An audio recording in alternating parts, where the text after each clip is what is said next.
ओम शांति। आज के वरदान, बाप दादा के वरदान अपने मीठे बच्चों की प्रत। डेट 29 सितंबर 2025। वरदान है, किसी भी आत्मा को प्राप्तियों की अनुभूति कराने वाले यथार्थ सेवाधारी भव। किसी भी आत्मा को प्राप्तियों की अनुभूति कराने वाले यथार्थ सेवाधारी भव। सेवाधारी का अर्थ क्या है? सेवा माना जो कर्म है उसका फल नहीं लेना है, लेने का संकल्प भी नहीं करना है। तो जो आप सेवा करते हो ना, उस सेवा से जिनके प्रति सेवा करते हो उनको कल्याण होना चाहिए, उनको कुछ अच्छा होना चाहिए। हम जानते हैं ज्ञानी होने के कारण 5,500 में जो आत्माओं को, जो जड़ चीजों को भगवान का शक्ति मिलता है, तभी किसी का कल्याण हो सकता है। लेकिन ड्रामा में ये भी ऐसा रूल है, अकेले भगवान किसी को कुछ शक्ति नहीं दे सकता है, क्योंकि उनके पास शरीर है ही नहीं। तो हम बच्चों के शरीर को धारणा करते हुए, साधन के रूप में लेते हुए, मन बुद्धि द्वारा किसी आत्माओं को बाबा अपना जो शक्तियां हैं, विशेषता है, उसका अनुभूति कराता है। तो सेवा माना बाबा का शक्ति जो है ओरिजिनल, जो सप्त गुण हम जो कहते हैं, शांति, सुख, आनंद, प्यार, स्नेह, शक्ति, पवित्रता, वो जाकर उस आत्मा तक जाकर पहुंचना चाहिए। तो पहुंचना है तो आपको संकल्प तो करना पड़ेगा ना, उसका कल्याण हो। जैसे कोई डॉक्टर सोचता है इस मरीज का तबीयत ठीक हो, तभी तो वो ट्रीटमेंट दे सकता है। ऐसे ही कोई भी आत्मा आपके कनेक्शन में आए, आप क्या करो, संकल्प करो कि उनको अच्छा हो। साथ में उस समय, उस सेकंड अब बाबा के साथ जुड़कर रहना बहुत जरूरी है। फिर राज्यों के रूप में नहीं, तपस्या के रूप में, पावरफुल स्टेज में, माना उनको ईश्वरी शक्ति देना है, देना है, देना है, देना है। क्योंकि मैंने अनुभव किया है, वो अनुभव मेरे कनेक्शन में जो भी आत्माएं आते हैं, जो भी जड़ साधन आते हैं, उन तक जाकर पहुंचाना है। इसीलिए त्याग और तपस्या करना बहुत जरूरी है। अपने मन को कोई इंद्रिय सुख के तरफ क्या करना है, नहीं रखना है, और अतीन्द्रिय सुख के तरफ आपको अपने मन को रखना पड़ता है। तो उस समय चेक कीजिएगा, आपके द्वारा भगवान की शक्ति बाहर जा रहा है क्या।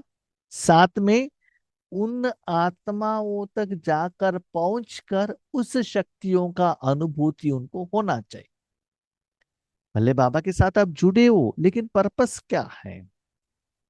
भले आप ट्रेन पर बैठे हो, बस पर बैठे हो, कोई आत्माओं को दे रहे हो, अपने रिश्तेदारों को, अलौकिक परिवार को दे रहे हो, तो बाजू वाले आत्मा को नहीं मिलेगा ना।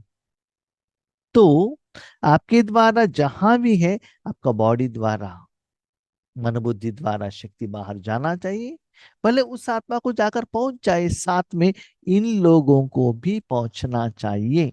तो पहुंच गया, परमात्मा का शक्ति जाकर उनको पहुंचा, उनको अनुभव हुआ, प्राप्ति हुई, समझ लो अब सेवाधारी साधन सेवा के लिए आधार बन गए।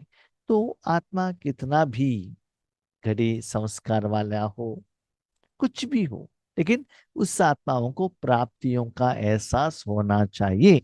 तभी आपको कहा जाता है यथार्थ सेवाधारी।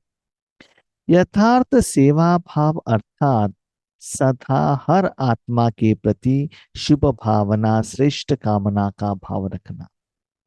यथार्थ सेवा मन कोई थोड़ी आत्माओं के लिए नहीं सोचना। कोई भी आत्मा हो, हर एक आत्मा के प्रति, उनके प्रति कल्याण हो, उनको अच्छा हो, ये रखना। तो किसी आत्मा का कल्याण कब होता है? जब भगवान की शक्ति उन तक जाकर पहुंचता है।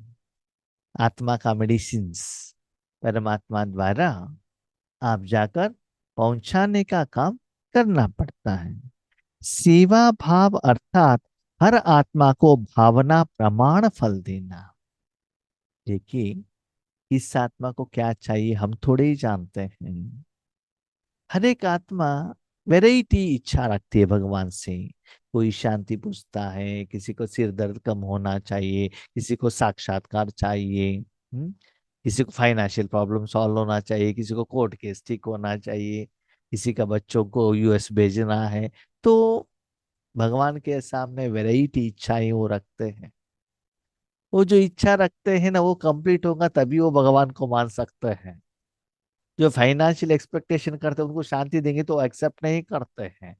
उन्होंने जो भगवान के आगे रखा है ना, वो जब कंप्लीट होगा तभी वो भगवान को मानते हैं। इसलिए भगवान कहते हैं अंतिम समय में क्या होता है ना, जो आत्माएं आपके सामने आते हैं ना, वो लोग जिनको भगवान को मानते हैं उसी रूप में उनको साक्षात्कार होगा। कोई हनुमान का भक्त है तो हनुमान का साक्षात्कार, कोई क्रिश्चियन धर्म के हैं वो यीशु क्रिस्त का साक्षात्कार, और बौद्ध धर्म वाले हैं बुद्ध का साक्षात्कार। माना अपने मन में उन्होंने किसको रखा। कोई को भी ऐसे भी जा सकते हैं कि हम आपके सामने आएंगे, मेरा पैरालिसिस है, मेरे ठीक होना चाहिए, तुरंत ठीक हो जाएगा, तब वो एक्सेप्ट करेंगे, यस ये भगवान है। तो हर एक आत्मा का इच्छाएं अलग होता है। उनका इच्छा क्या है आप नहीं जानते हो, क्योंकि उन्होंने एप्लीकेशन भगवान को डाला है।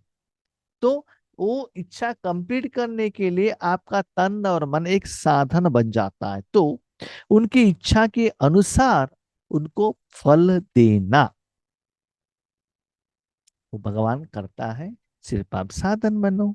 सेवा अर्थात किसी भी आत्मा को प्राप्ति का मेवा अनुभव कराना। मैंने सेवा की ऐसे कहने से सेवा नहीं होता है। जिनके प्रति आप सेवा किया और निमित्त बने, उनको सेवा का जो प्राप्ति है, फल है, उसका अनुभव होना चाहिए, तभी वो एक्सेप्ट करेंगे, यस हमको वो सेवा का फल मिल गया। और उन तक जाकर पहुंचना है, इसका मतलब आपके द्वारा वो बाहर जाना चाहिए ना, उसके तरफ अटेंशन रखना पड़ता है। तो जब तक उस आत्मा तक वो शक्ति जाकर नहीं पहुंचेगा, प्राप्ति का एहसास नहीं होगा, तब तक वो सेवा कंप्लीट नहीं होता है। कभी कभी हम क्या करते हैं, हमारे द्वारा किरणें जा रहे हैं, जा रहे हैं, जा रहे हैं, संकल्प भी करते हैं, विजन भी करते हैं, लेकिन अनुभव तो उनको होना चाहिए ना। यस, आपने कोई चीज यहाँ से कोरियर में भेज दिया, ओके, भेजने से इसका मतलब ये नहीं है उन तक जाकर पहुंच गया, वो मेडिसिन उन्होंने ले लिया और उनका तबीयत ठीक हो गया, नहीं। वो उन तक जाकर पहुंचना चाहिए, वो मेडिसिन लेना चाहिए, उनका दुख दर्द दूर दूर होना चाहिए, तब वो सेवा का फल मिलता है ना। तो आप संकल्प करने के बाद जिसके प्रति किया है उन तक जाकर वो शक्ति पहुंचना चाहिए, और परमात्मा शक्तियों का अनुभव उनको होना चाहिए, तब अब क्या बनेंगे, सेवाधारी बनेंगे। इसलिए बाबा कहता है किसके मन में क्या है आप नहीं जानते हो।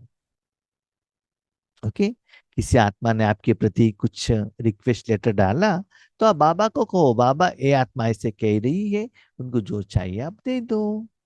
बाबा को रख देना, करना है ना या नहीं करना है वो बाबा डिसाइड करेगा। लेकिन जब उस आत्मा तक जाकर पहुंच जाएगा, इसका मतलब आपके तन और मन को बाबा यूज कर रहा है। एक बात याद रखिएगा, उनको अनुभूति होना है तो जरूर आपको अनुभव होना ही है। आप चाय बना कर उनको लेकर जाके दे रहे, उसको स्मेल तो आपको आएगा ना, खुशबू तो आएगा ना। भले आपने नहीं पिया है लेकिन खुशबू तो आएगा ना, गर्मीपन का एहसास तो होता है ना।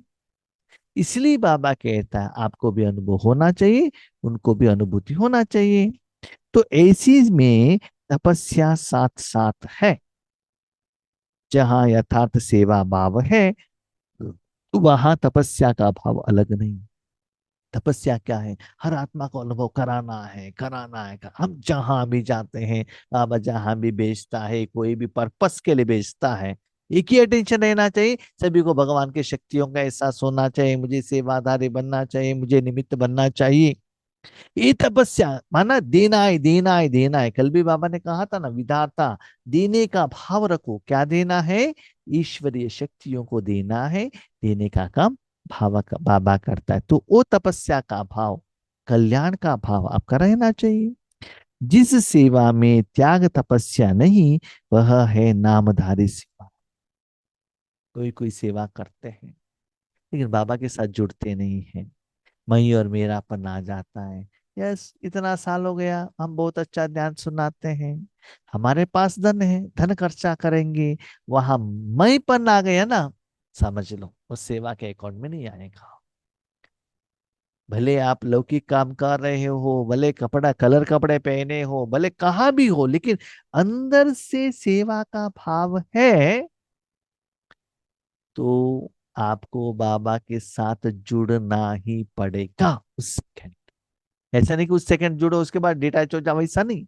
जितना समय आप बाबा के साथ जुड़ते रहेंगे, सेवा का भाव करने का इंटेंशन रहेगा, शक्ति पास होगा, तभी तो वो सेवा के अकाउंट में आ जाता है। नहीं तो सिर्फ नाम के हिसाब से सेवा होगा, आपका गुणगान होगा, सम्मान होगा, फोटो निकलेगा, गिफ्ट मिलेगा, लेकिन आगे वाले आत्माओं को अनुभव नहीं होगा, तो भगवान का साक्षात्कार नहीं होता है।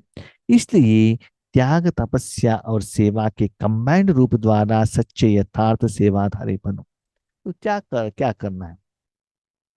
पर्सनल इंद्रिय सुख का त्याग, समय का त्याग, संकल्प का त्याग, पर्सनल संस्कार को मेंटेन करने का जो त्याग करना पड़ता है। यस, अमृत वेले उठा है तो प्यारे नींद को त्याग करना पड़ता है। ब्रह्म कुमार कुमारी बने तो लूसन प्यास त्याग करना पड़ता है।